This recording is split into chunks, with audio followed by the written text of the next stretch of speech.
From the blackest corners of your mind, they call, pulling you deep into shadow, twisting your senses, keeping you from sleep.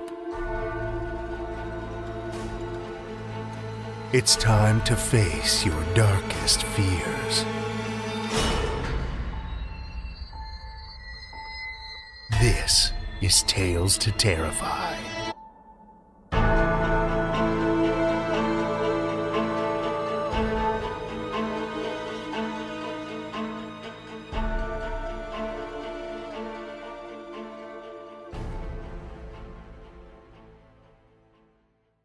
Good evening, children of the night, and welcome.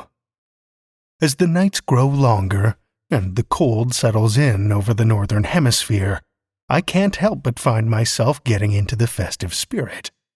And no, I don't mean trees and lights, jingle bells and mistletoe. I mean the cold, bleak, haunting spirit that underscores many of our holly-jolly traditions. In my opinion, the ghouls and ghosts that haunt the winter holidays are every bit as chilling as anything Halloween has to offer. So, grab a hot drink and settle in around the fire.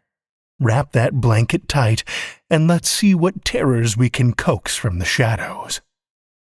We have a pair of tales for you this evening about two sisters sequestered in perpetual darkness and a lonely wasteland wanderer whose malady becomes an unexpected blessing.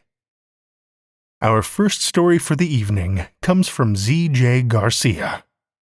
Z.J. Garcia is a writer of speculative and literary fiction. His story, Him, was published in Belle Ombre in April of last year. And his poem, Pink Moon, a haiku, is forthcoming in Better Than Starbucks. He has twice been published in his university's literary journal, The Phoenix. He resides in Texas with his dogs. You can visit him at his website, zjgarcia.com, and his Facebook page at ZJ Garcia Writes. Children of the night, join me for Z.J. Garcia's The Shuttered House, first published in The Phoenix, Baylor University Student Literary Journal, March 2022.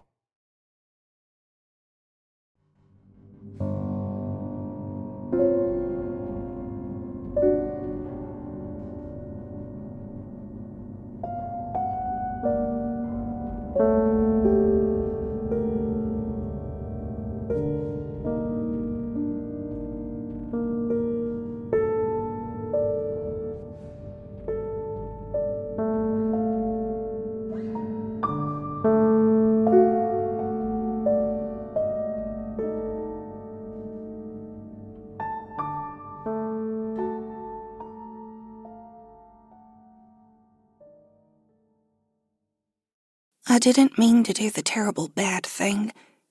It wasn't my fault. Mama and Daddy had always said not to, but they never said why. And now I'm in the quiet room again. They keep asking, why would you do such a horrid thing? I don't know. Maybe it was 'cause I was bored. It's so hard to be good when there's nothing to do after all. So I always wind up in the quiet room. That's the tiny closet neath the stairs.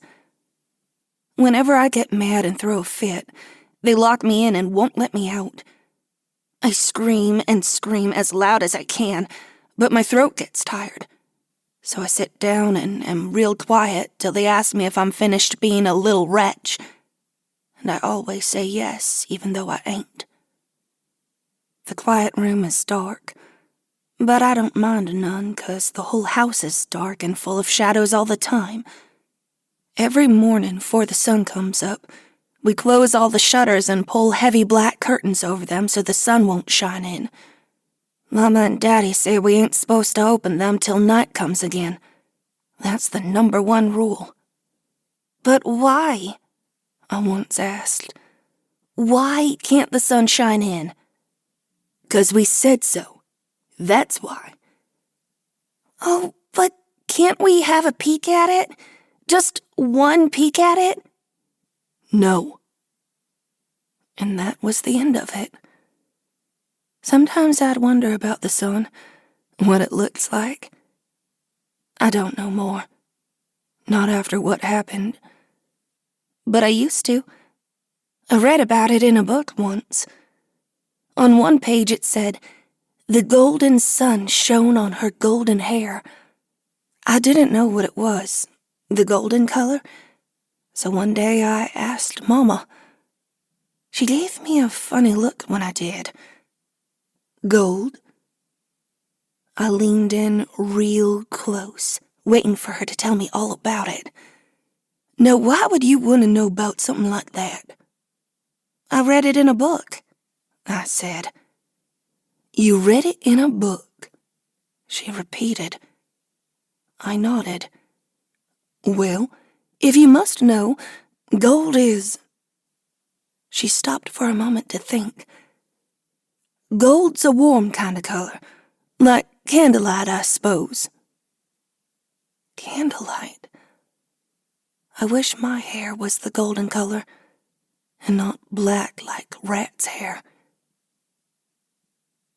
When the sun came up and the daybirds outside started singing, me and my younger sister Sadie was supposed to go to bed. Only we could never get to sleep, what with the birds and all, so we'd stay up to play games. We played them so much, though, they stopped being fun, and I always had to come up with new ones to play. One day I just ran out of ideas altogether, and me and Sadie got to fighting.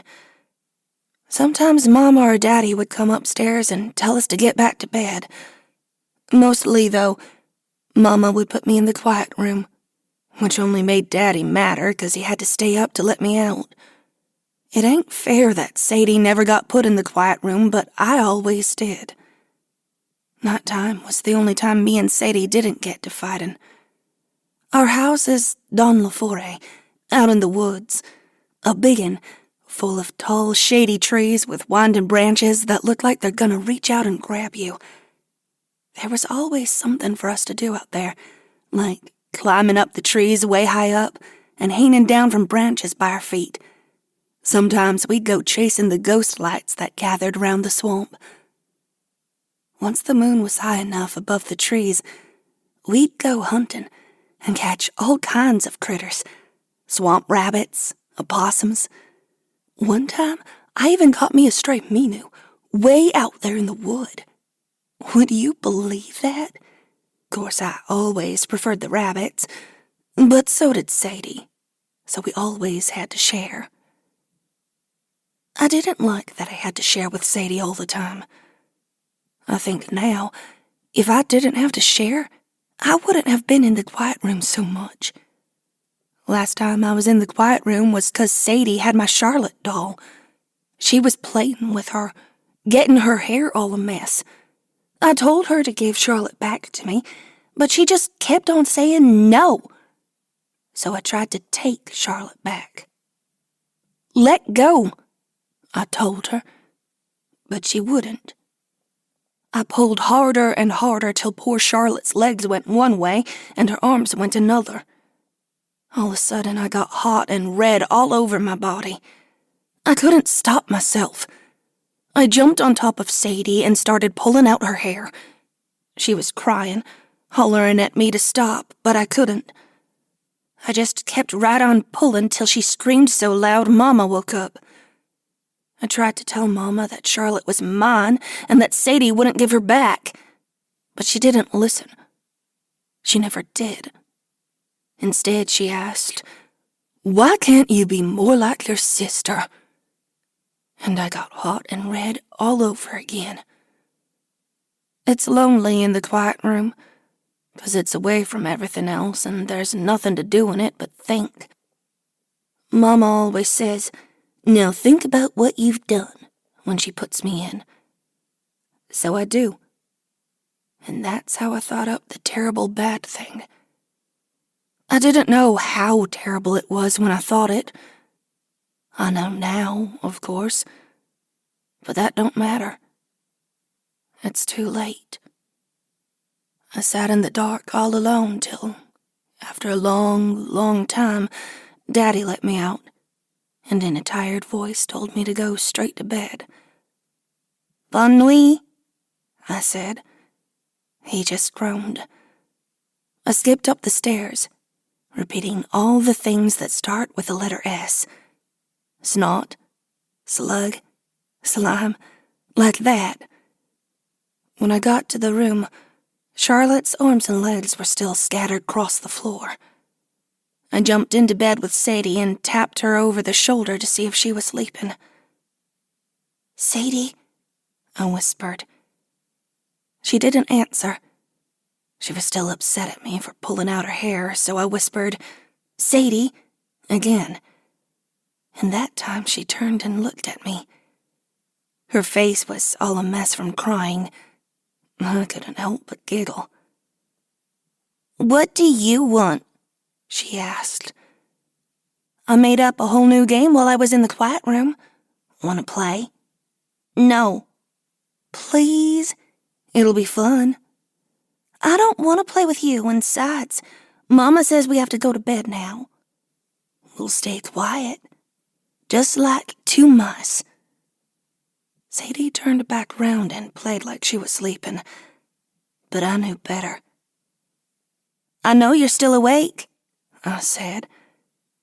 She didn't say a word, just laid there. "Aren't you in the least bit interested?" "I told you, I don't want to get in trouble," she finally said back. "Just let me tell you all about it, then you can decide if you want to play or not. How's that sound?" That time she looked back at me, so I knew I had her attention. I told her the rules. "First, you have to go to the window and look out while I close my eyes, like this. Then you give me clues about what you see, and I have to guess. Then we're supposed to switch." Sadie's eyes got so big I thought she was going to run and tell right then and there. "But we ain't supposed to. Mama and Daddy said so." That was when I fibbed and told her I already had seen outside when nobody was looking. Only she didn't believe me. "Nuh-uh," she said, shaking her head. "But it's true. I did see it. I peeped outside and saw it." "Did not." "Did too." She looked at the window for a moment, then looked back at me. "What did it look like then?" she finally asked. "If you saw it." "Well, it was big, like the moon is big. Only it weren't white, but gold." "Gold?" "Like candlelight, Sadie, but brighter and warmer. I could feel it on my face and in my hair, and when I reached up to touch it, I felt it running through my fingers. Oh, it was the most wonderful thing in the world." Sadie was quiet for a while, just thinking, trying real hard to picture all I had told her. I knew the minute she finally opened her mouth to speak that I'd won the game. The real game. The one she knew nothing about. "If you're fibbing, I hope Mama and Daddy lock you up and never ever let you out again." I felt myself getting hot and red, but instead of jumping on her and pulling out her hair like I'm accustomed to, I just said, "Go see for yourself if you don't believe me." But she didn't move. She was still scared. "Go on. I won't tell." "Swear?" I nodded. So, Sadie slid off the bed and slowly walked up to the window. When she finally got there, she stopped and turned her head back at me. "What if Mama and Daddy find out?" "They won't, 'cause I won't tell them." I smiled so big I put my hands over my mouth so Sadie wouldn't know I was fibbing. Then she turned back towards the window and pulled the big black curtain to the side. "Go on already," I kept telling her, bouncing on my knees. Go on. I can't. The window was too high for her. Stand on your tippy toes, I whispered. She did, and was able to lift the latch on the shutter. Open it! I was just as excited to run and tell Mama and Daddy that Sadie had broken the #1 rule of the house as I was to see the sun for myself. I wondered right then if it was going to be everything I dreamed it would. She pushed the shutter open with a tiny hand, just enough so that a little light fell on her face, no more than a thread. And that's when it happened. Pauvre bête, pauvre bête. And it all happened so fast, too. Faster than I could put my hands over my eyes. There was nothing I could do about it. I couldn't move none. I couldn't scream. I couldn't do nothing at all. But stand there and watch poor Sadie's face crack and crumble into a pile of dust on the floor.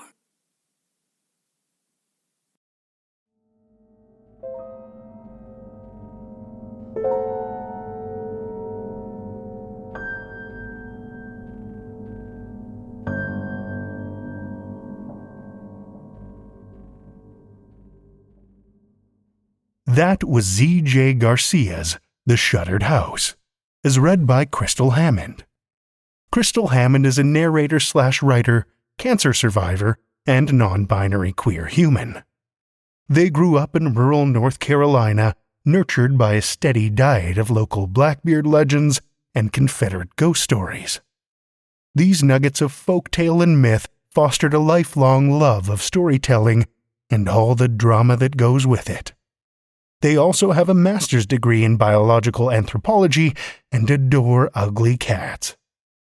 Feel free to check out their narration website at krystalhammond.com and find them on Twitter at @thekmhammond. Thank you, Krystal. Our second tale tonight comes from Samuel Feldstein.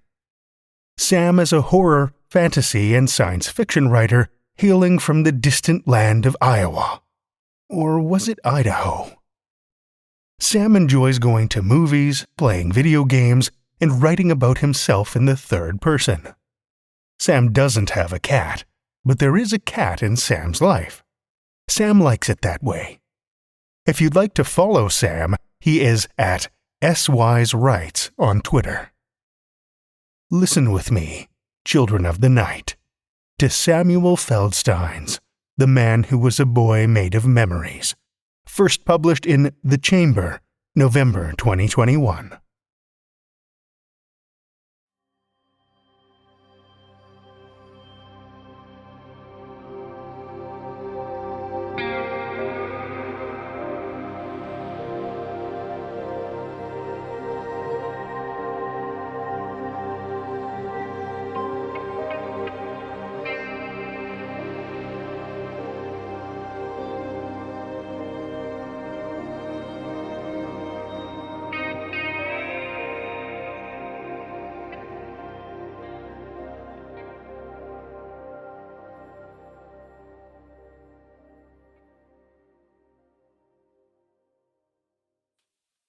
The world has ended. That is the common expression. Except the world is still here. It is humanity that has flown, cremated by fire and pounded to loam by water, returned to dust and hurled from existence by the furious mother who housed it and was requited with brutality. A boy begins as the world ends, a blooming consciousness on the precipice of maturity. He comes of age in the age of ash. He wanders through the shell cities and roams the wasted wilderness, searching for a new beginning, but finding only old ends. He believes that he can escape if he walks far enough and for long enough. He forgets that nightmares are not bound in fringes. Days go by, then months, then years. The old world grows more distant while the new offers no possibilities.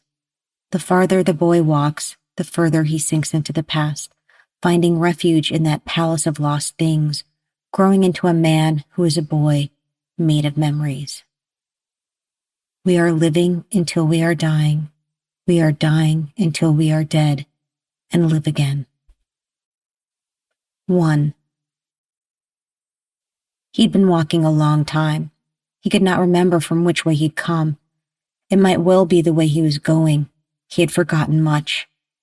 In forgetting, he knew little. He knew the gray road and the gray sky. He knew the brown and the barren. He knew his feet and his footsteps and the rhythm of his thoughts. He knew what was in front of him. The sooty air depressed the sun and cast an earth-wide shadow over the highway and the fallow fields on either side. He used to try not to think about that. Maybe the ash particulates floating by were bits of people or small animals, but no longer trifled with such unknowable possibilities. He swept dog off his shoulder, brushed secretary out of his hair. He kicked a pebble and wondered what his name was. The wind was cold on his hand. The little heart in his wrist jumped. He rubbed the spot. There was a lump growing there, on the inside, near the veins. It had appeared some weeks ago, distinct and firm to the touch. He thought it might be a cyst or an abscess. He pressed his thumb into it and didn't stop for some time. He came to a stream. He knelt and drank and let the water roll against his fingertips as a two-headed frog tried to swim away from itself. He thought about catching it and roasting its legs over a fire, pretend he was dining fine in Baton Rouge. But the two-headed frog was alive. It should not have been, but it was. He brushed his wet fingertips against his neck and shouldered his pack. He came to a farmhouse. In the hallway were embroidered proverbs and pictures of grandchildren. In the living room was a skeleton in a chair, hunched over with its face impaled on a shotgun barrel. In the backyard, he found a deer carcass, bored half hollow by maggots wriggling in their little red houses. The head came away easily, but for a few persistent tendons that stretched like rubber bands. The man split them with his hunting knife and held the head by one ear and looked into the glazed eyes. They had holes in the corners where it looked like tiny flesh miners had tunneled straight through to the brain. The tongue lolled sickly and blue. Black blood caked the corners of the mouth. Some still red and wet dripped from the dangling throat ribbons. The man asked himself if deer had names, and if this doe had one, and what it was, and if anyone grieved for the loss of her. He asked himself because there was no one else. He asked himself questions and gave himself answers. He passed the night in dreams. A hand held his and another ran through his hair. A soft voice whispered in his ear, warming his whole insides. Flowers blossomed at its intonation and imperfect chimeras were woven into being, and always there was room in reality to accommodate them. In his dreams he smiled, in his dreams he cried, in his dreams he loved, and when he awoke, he remembered none of it. It was still dark. He sat up. His wrist was aching. The cyst had grown to the size of a golf ball. It was misshapen and oblong like a peanut. The tips of his fingers were numb. He rubbed the cyst and scratched at it. He pressed on it and felt the pulse within. Pain shot through his arm from his wrist to his shoulder. He clenched his jaw and killed a yell in his throat. He grit his teeth and closed his hand around his wrist and squeezed.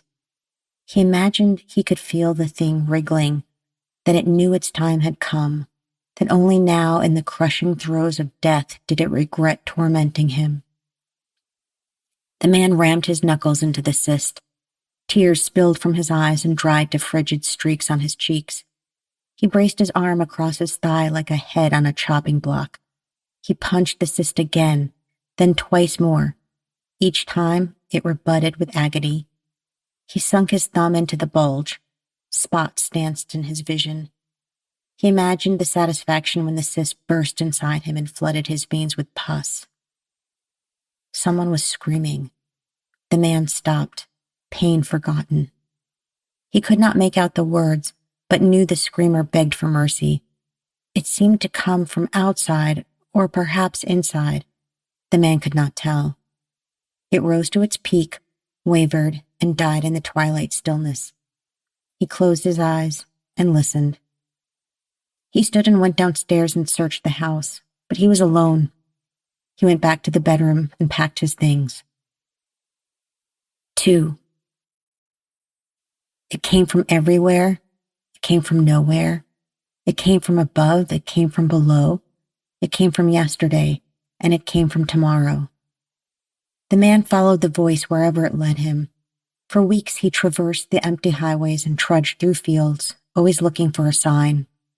Eventually he stopped searching with his eyes and learned only to listen.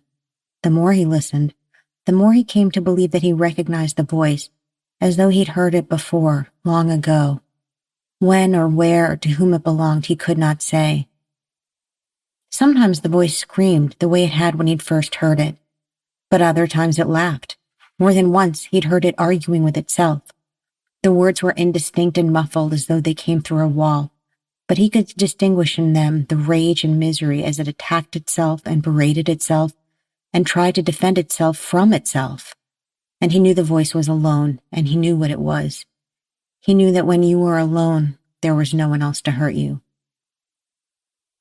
Sometimes the voice simply spoke. The man liked to think it was speaking to him.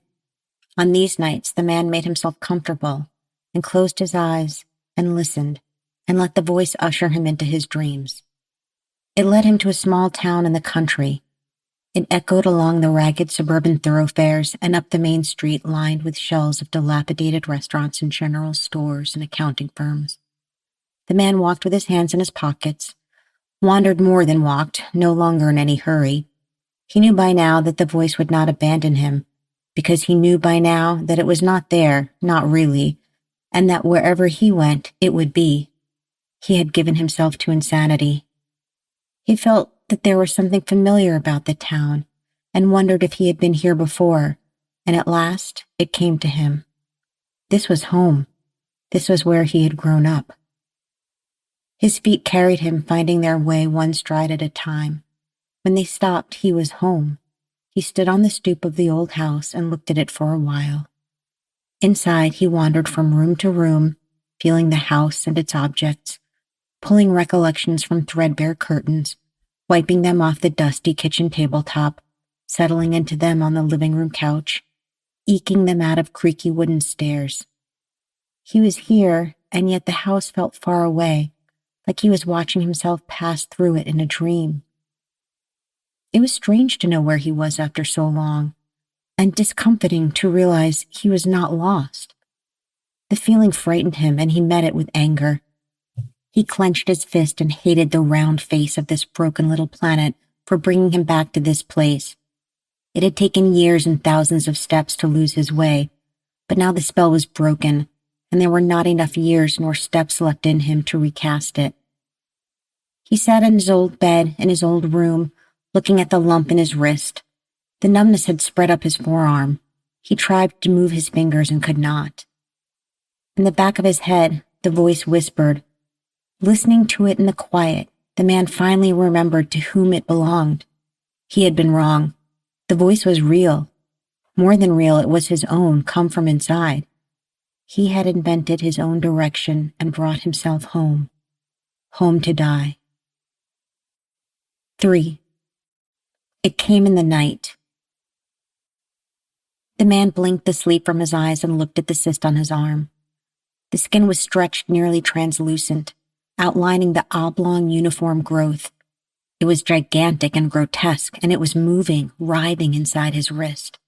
He put his thumb to the bulge and pressed, and had the horrible feeling like some small creature was swimming up the channel of his blood vessels. An old song came to him which he sang through clenched teeth as he set the point of his knife to the center of the cyst. Blood welled as the blade slid through the skin with hardly a mote of resistance and collided with something harder than knotted muscle or calcified tissue. He braced his arm and leaned his weight on the knife. There was a muffled crack, and something screamed. It came from everywhere. It came from nowhere. It came from above. It came from below. It came from yesterday. It came from tomorrow. High, hoarse, and muted through the dermis veil, the cyst tented as though something inside were beating at the flesh walls, trying to get out. The man fell away from himself, his fear-clouded mind forgetting that the thing which repulsed him was of his own body, and that there was nowhere he could run or hide that it would not be. His vision began to vignette. From far away he noted that he could smell toast, and also freshly mown grass, and gasoline. His eardrums throbbed with the sibilant night chorus of cicadas. Someone was sobbing. Someone was calling him to breakfast.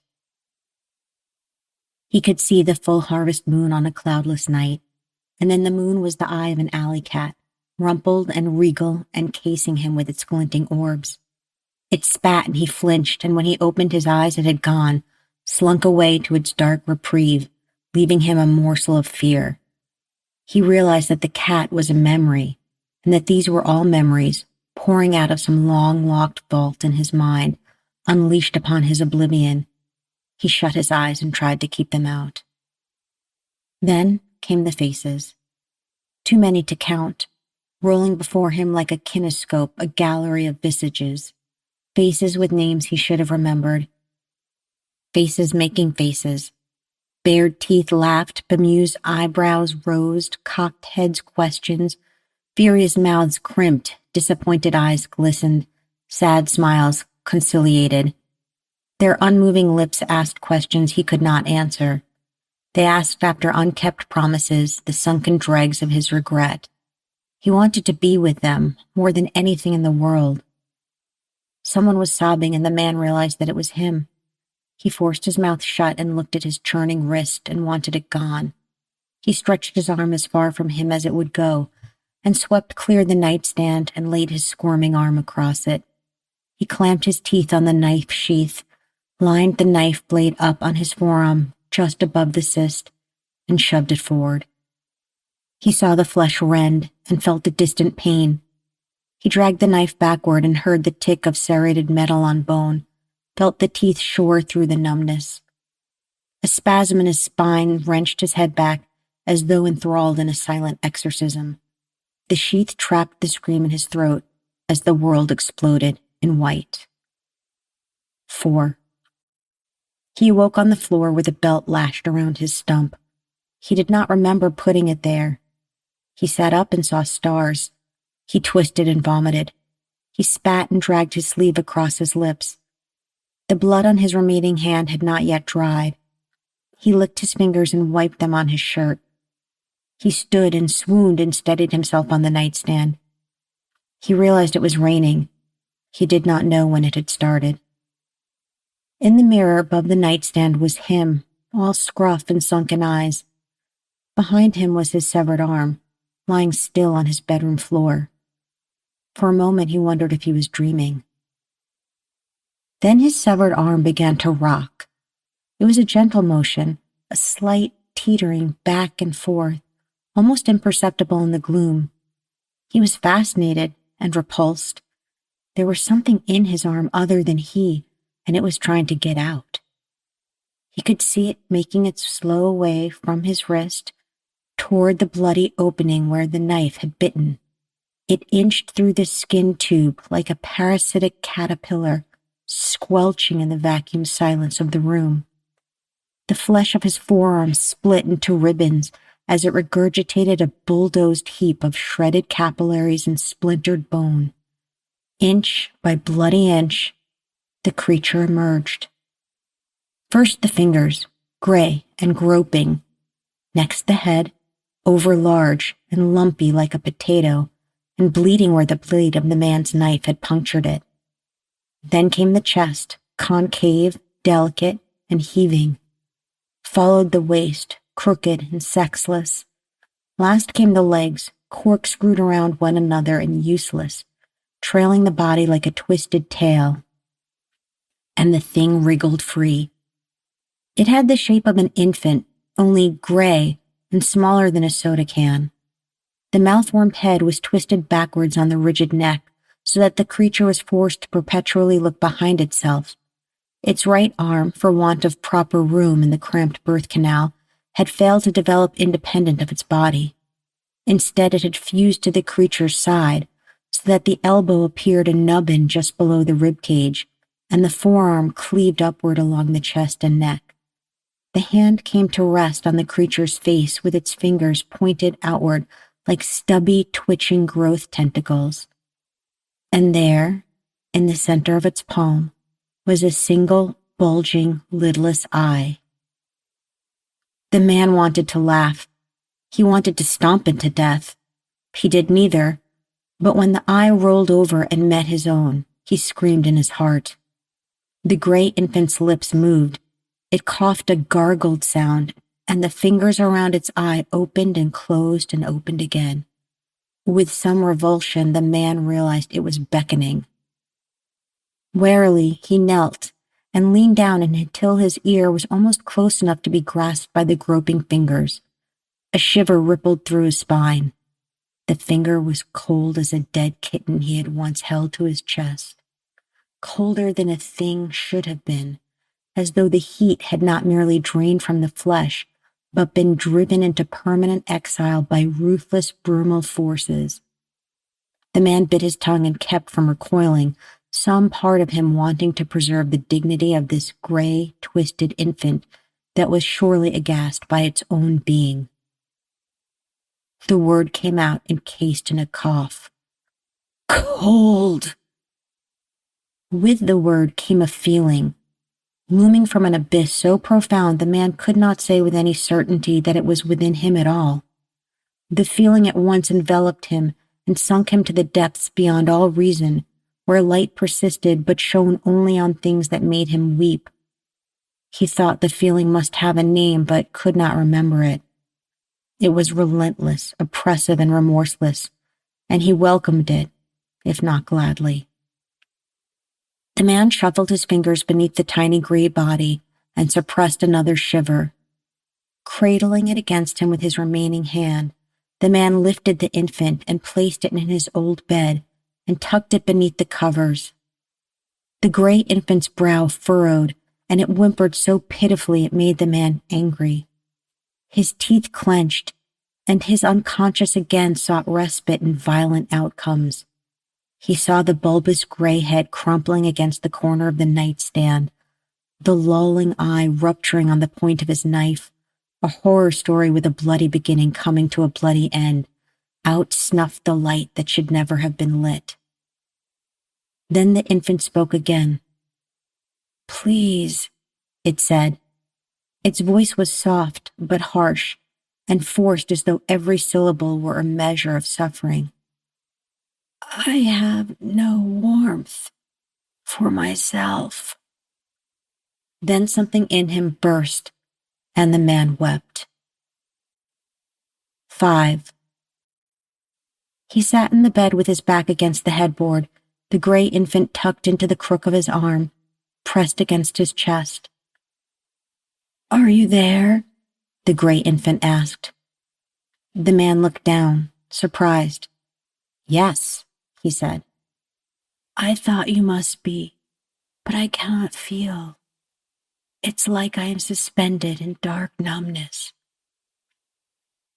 But you can hear me, he said. Yes, that is one thing God has seen fit to grant me. You know of God? I know all that you know, Logan Willis. Logan Willis, the man said. That's my name, isn't it? For a moment, he was lost in remembering himself. Then the gray infant asked, What do you know of God? I thought you knew all that I know. What you know, yes, but what do you believe? Logan thought, I believe God is a child, and we are his forgotten toys. He looked down at the gray figure cradled in his arms. Do you have a name? A name? Said the gray infant. No, I do not think it would be necessary. I am not long for this world. However, while I do live, there is something you could do for me. What is it? Said Logan. I am in much pain. My vision narrows as my littlest eye desiccates and shrivels. I believe that I am dying. I was a part of you for a very long time. I have seen all that you have seen, but much of what I have seen I do not understand. I know that the world is not the way now that it was when you loved it. Tell me, in the little time that I have, what it was like when you loved the world. Logan began to speak. Epilogue. The gray infant is an avid listener. It wants to know about cities and traffic lights and Ferris wheels and porcelain horses skewered on golden poles. Through its former host, it has heard bars of Beethoven and Bach and a little of Scriabin, alongside licks of rockabilly and high warbling voices singing of hard days and lonely nights. It wants to know of them all. So Logan tells it. He tells it also of pain and pleasure, and painful pleasure, and pleasurable pain, and of lovers who built their relationships on unkeepable promises and destroyed each other piecemeal. The stories evoke in Logan still more memories he had thought long lost. For an instant, he sees the face of a girl with a green streak in her brown hair. As quickly, it is gone, and he understands he has seen her for the last time. The gray infant retches on food and gags on water. Logan thinks to himself that it is twisted inside as out, its gastrointestinal tract too tight and winding for sustenance to follow. Only its mind has emerged intact, leaving it fit to digest ideas, notions, and stories, which it consumes ravenously. For a moment, Logan wonders if that would be enough to sustain it, then tells himself he is stupid to hope. He knows that by morning the gray infant will be dead. He understands that he is loving for the last time. He speaks all night, and in the morning, the gray infant is still listening. It looks stronger. Its breathing is not so heavy. Its eye, though crimped and sightless, swivels sprightly, seeing knights and gleaming armaments, locked tower doors and terrible serpents, great pillars of ire and yellow hair that blossoms into tulips at the tips. It sees the world as a boundless geological plain composed of infinite horizons. It sees the world as a pale blue dot of cosmic insignificance. It sees all that is beyond sight. Together, Logan and the gray infant set out into the wasted world. It is hard to leave home, but they know that the earth is round, and should they wish to return, all they must do is keep walking. If Logan's stories cease, the gray infant becomes depressed and effete. Logan wonders when he will get a chance to sleep, but comes to realize there is no need, for he too is vitalized by the stories. While he speaks, fatigue does not attempt to broach his consciousness, nor hunger his satiation. Eventually, with the threads it has imbibed, the gray infant begins to tell stories of its own. These stories have never been told before. Like everything that exists, their yarns are not created, but reconstituted from assimilated filaments, spun anew, and sent shuddering forth by frail vocal cords, housed in the throat of a miscreated miracle. Logan, the boy who is a man made of memories, carries the gray infant on his shoulders. Together, they walk and tell stories.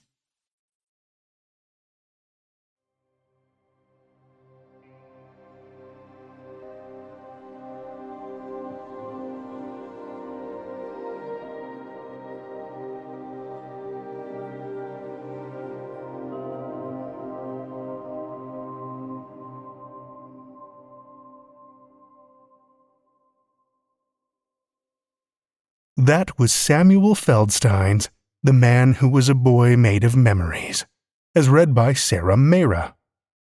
Sarah Mehra is a native New Yorker who currently resides much closer to the Mason-Dixon line than she ever thought possible. When not spending time with her husband and 2 teenagers, she can be found listening to horror podcasts or doing yoga to de-stress from listening to horror podcasts and living with 2 teenagers. Thank you, Sarah.